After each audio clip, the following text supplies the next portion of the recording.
बोलिए बाल कृष्ण लाल की जय। आप सभी भक्तों को जय श्री कृष्ण, जय श्री राधे। आज मैं आप लोगों को नन्हे से भक्त प्रहलाद जी की सुंदर कथा श्रवण कराने जा रहा हूँ, जिसके श्रवण करने से मनुष्य के हृदय के जितने भी पाप ताप संताप हैं वो दूर होते हैं।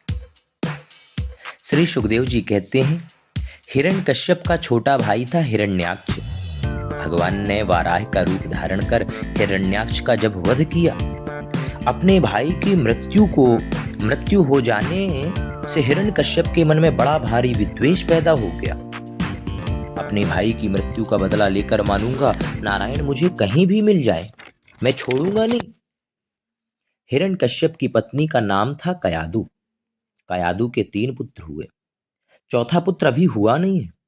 हिरण्यकश्यप तपस्या करने के लिए चला गया। पत्नी से कहकर के गया था कि वर्षों में लौटूंगा। तपस्या से ब्रह्मा को प्रसन्न कर वरदान मांगे। वर प्राप्त कर घर लौटकर आया तो पता चला कि पीछे से इंद्र ने उसके 3 पुत्र को मार दिया। इसलिए उसके मन में देवताओं के प्रति भी बहुत द्वेष है, भगवान के प्रति बड़ा विद्वेष है। लेकिन प्रहलाद के जीवन की क्या कहें। गोविंद से मिलने की लगन जिसे लग जाए बंधुओं, उसे संसार में कुछ अच्छा लगता ही नहीं। परमात्मा से मिलने की तड़फन का नाम ही भक्ति है। प्रभु कैसे मिले, ये तड़फन उत्तरोत्तर मन में अभिवृद्धि को प्राप्त होती रहे, इसी का नाम तो भक्ति है ना।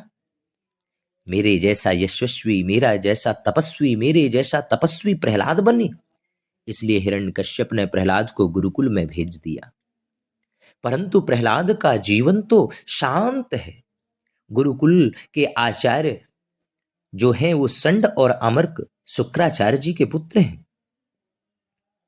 नोद्वेग्न चित्तो व्यसनेषु निष्प्रहा श्रुतेषु दृष्टेषु गुणेष्वस्थुकम् दान्तेन्द्रिय प्राण शरीरधीशदा प्रशांत कामो रहिता शुरोशुरः।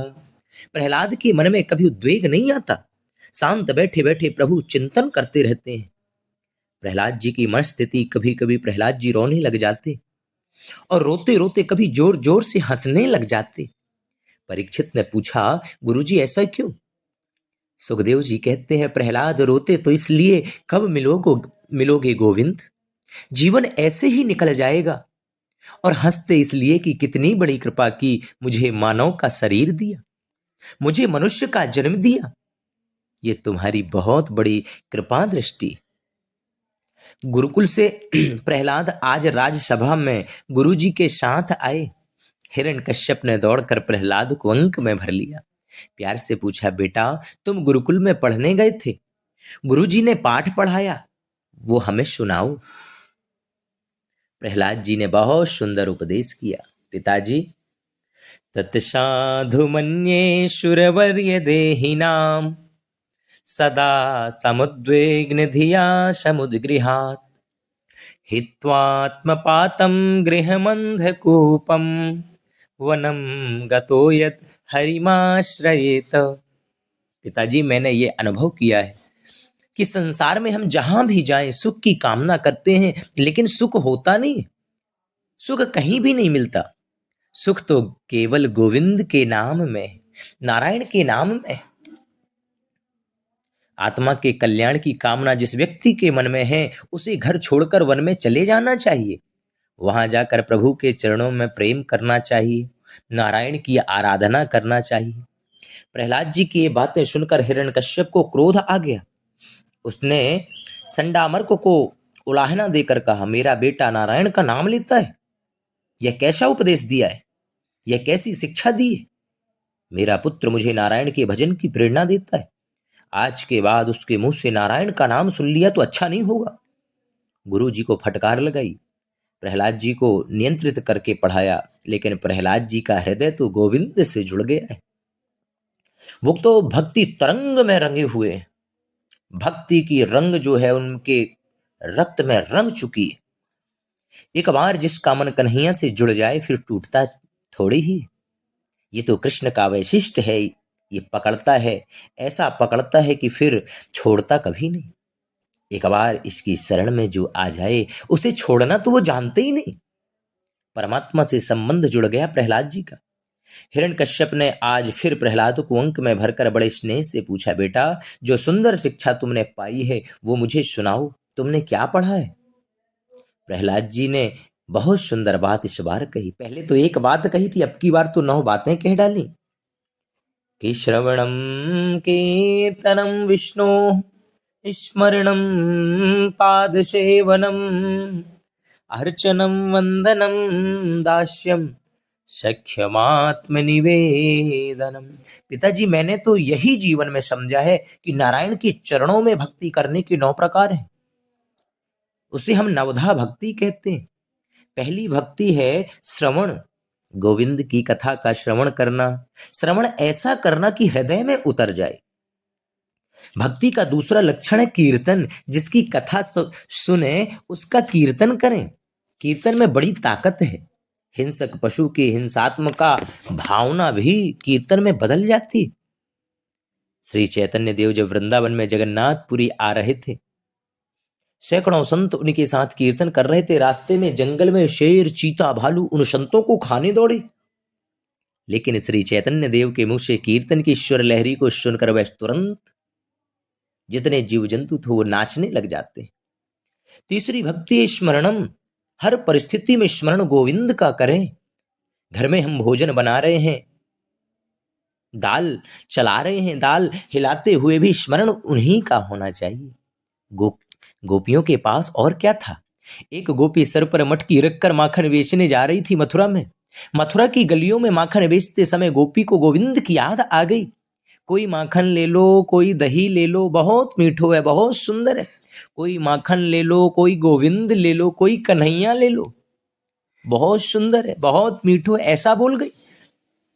उसे ध्यान आया तो बोली, अरे मैं तो माखन बेच रही थी, कन्हैया को बेच रही हूं, अरे मैं ये क्या करती। कैसी परिस्थिति बन रही है।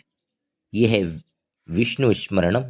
एकांत में बैठकर उनका पाद सेवन करना, उनकी अर्चना करना, उनके चरणों में वंदना करना, यह 5वीं, 6वीं, 7वीं भक्ति। नवधा भक्ति में इन 6 के बाद 7वीं, 8वीं और 9वीं ये तीनों भक्ति तो सर्वोत्तम है। 7वीं भक्ति है दास, नारायण का दास बने। पिताजी जीव जब गोविंद का दास बनकर उनके चरणों में लेट जाता है तो गोविंद उसे उठाकर गले से लगा लेते। ये सख्य भक्ति। अंतिम भक्ति आत्मनिवेदनम, अपना सब कुछ प्रभु को समर्पित कर देना। प्रहलाद जी की इन बातों को सुनकर हिरण्यकश्यप बड़ा क्रोधित हुआ। प्रहलाद को मारने का बड़ा प्रयास किया, जल में फेंका, अग्नि में जलाया, हाथी के नीचे डाला, जेल में भूखा रखा, लेकिन प्रहलाद को मारने के ये सब उपाय निष्फल हो गए। आज प्रहलाद जी को फिर विद्यालय में भेज दिया। हजारों असुरों के बालकों ने प्रहलाद को घेर लिया। उन बालकों ने प्रहलाद से कहा, तुम हमारे मित्र हो, दंड तुम्हें मिलता है, कष्ट हमें होता है। अग्नि में जलाया तुम्हें जाता है, किंतु जलन हमें होती है। भूखा तुम्हें रखा जाता है, तड़फन हमें होती है। मित्र, तुमसे निवेदन है हमारा, तुम इतने हठी क्यों हो, इतने दुराग्रही क्यों हो? कीर्तन ही तो करना है, बुढ़ापे में कर लेना। प्रहलाद गदगद होकर बोले, मित्र आपकी सहानुभूति का मैं आदर करता हूं, लेकिन कुमारावस्था में जिसने कृष्ण कीर्तन नहीं किया, बचपन में जिसने भागवत धर्म का अनुशीलन नहीं किया, बुढ़ापे में वो कभी नहीं कर सकता। मिट्टी के कच्चे घड़े पर जैसी रेखा आप बना देंगे, अपने पकने के बाद वो मिट नहीं सकती। ये गोविंद की इतनी बड़ी कृपा है कि हमें मानव शरीर मिला, इसे व्यर्थ नहीं जाने दो। बच्चों ने कहा, क्या जपना तुम्हारे नारायण के नाम को? सेवा करती है धर्म पत्नी, सुरक्षा करते हैं पिताजी, दूध घी मिलता है गाय भैंसों से, प्रतिष्ठा प्रशंसा मिलती है सगे संबंधियों से, फिर तुम भगवान को बीच में क्यों लाते हो? भगवान क्या होते?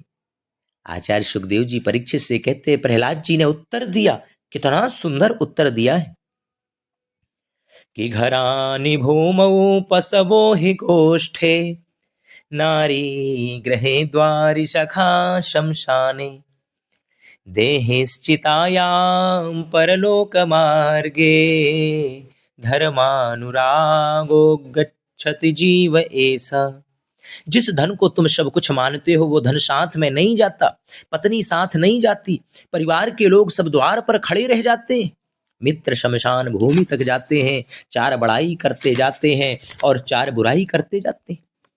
मैंने कई शव यात्रों में देखा पीछे वाले क्या सत्संग करते हैं, मर गया बेचारा। एक ने पूछा क्या हुआ रे साहब? कुछ नहीं हुआ, शाम को 5 बजे मुझसे आराम से मिला था, रात्रि 8 बजे भोजन किया, 9 बजे टीवी देखा, बस 10 बजे।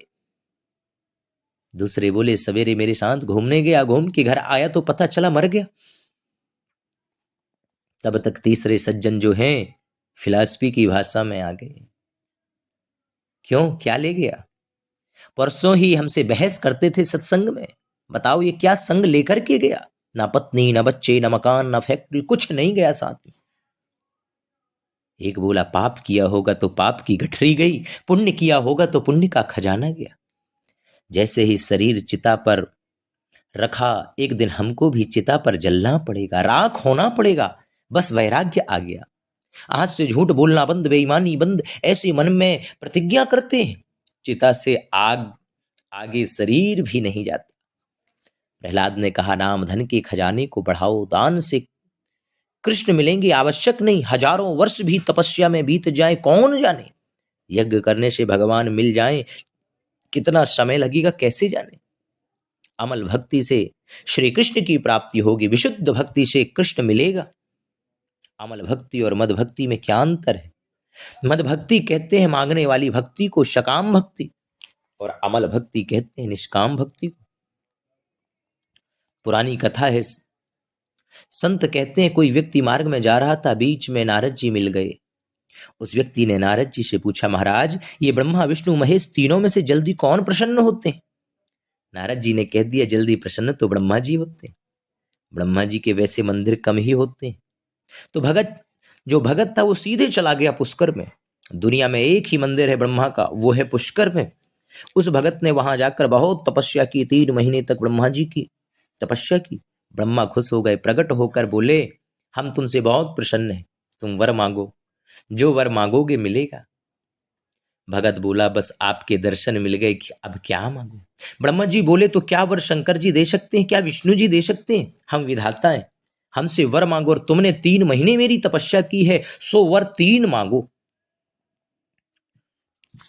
भगत जी तो कलयुगी थे, बोले पहला वर ये दे दो मेरा मकान बन जाए, दूसरा वर ये दे दो कि मेरी शादी हो जाए, तीसरा वर ये दे दो कि जब चाहूं तब 3 वरदान और मांग लूं। ब्रह्मा ने कहा ठीक है ऐसा ही होगा। भगत के मकान बन गया, शादी हो गई, सुंदर बंगला बन गया। रात्रि में सो रहा था, वर्षा आई और मकान का सारा रंग धुल गया। वहीं से पुकारा हे ब्रह्मा जी। ब्रह्मा जी आए, बोले क्या बात है? बोला पहला वर ये दे दो कि वर्षा बंद हो जाए, दूसरा वर ये दे दो कि मेरे मकान में कभी वर्षा नहीं गिरे, और तीसरा वर ये दे दो कि जब चाहूं तब 3 वर और मांग लूं। ब्रह्मा ने सोचा ये कैसा भगत है, ठीक है चले गए। भगत जी को सर्दी जुकाम हो गया है ब्रह्मा जी। ब्रह्मा जी आए, बोले क्या बात है? पहला वर ये दे दो कि मेरी खांसी ठीक हो जाए, दूसरा वर ये दे दो कि कोई शारीरिक कष्ट ना हो, और तीसरा वर ये दे दो कि जब चाहूं तब 3 और मांग लूं। अब तो उसे कोई भी कष्ट हो जाता है हे ब्रह्मा।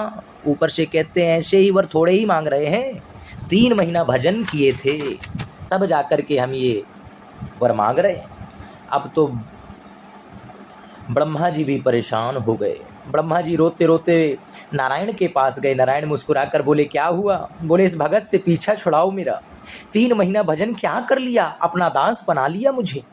भगवान ने कहा हे विधाता जी, इन कलयुग के भक्तों को वर देने से पहले जरा ठोक पीट करके देख लिया करो। ये 1.25 रुपया चढ़ाएंगे सो बदले में 1.25 लाख मांगेंगे।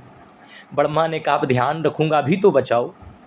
भगवान ने इशारा किया सरस्वती को, जाओ भगत जी की जिह्वा पर बैठ जाओ। सरस्वती देवी जिह्वा पर बैठ गई। भगत बोला हे ब्रह्मा जी। ब्रह्मा जी बोले क्या बात है? बोला पहला वर ये दे दो कि मुझे वैराग्य हो जाए, दूसरा वर ये दे दो कि मेरी कृष्ण चरणों में प्रीति हो जाए, और तीसरा वरदान ये दे दो कि मेरी संसार से मुक्ति हो जाए। ब्रह्मा जी बोले तुम मुक्ति ले लो चाहे भक्ति ले लो, बस मेरा पीछा छोड़ दो। इसका नाम है मद भक्ति, लेकिन मेरे प्रभु अमल भक्ति से मिलते हैं। बालकों ने कहा प्रहलाद सुनो, तुम तो हमारे मित्र हो, हमारे सखा हो, जो गुरुदेव तुम्हें पढ़ाते हैं वही हमें पढ़ाते हैं, फिर तुम इतने बड़े विद्वान कैसे हो गए, हम क्यों नहीं हुए? प्रहलाद जी बोले, मेरे गुरु संड अमर्क जी थोड़े ही हैं, तो फिर कौन है? प्रहलाद जी कहते हैं, मेरे गुरु तो नारद जी। जब मेरे पिता महाराज तपस्या करने के लिए गए थे तो मेरी माँ को इंद्र ले गए थे, और नारद जी ने मेरी माँ को बचाया था, अपने आश्रम पर रखे थे, तब उस समय मैं गर्भ में था। और नारद जी ने मेरी माँ को खूब सुंदर उपदेश किया, खूब भजन सुनाया, खूब भक्ति सुनाई, और मैं गर्भ में अपनी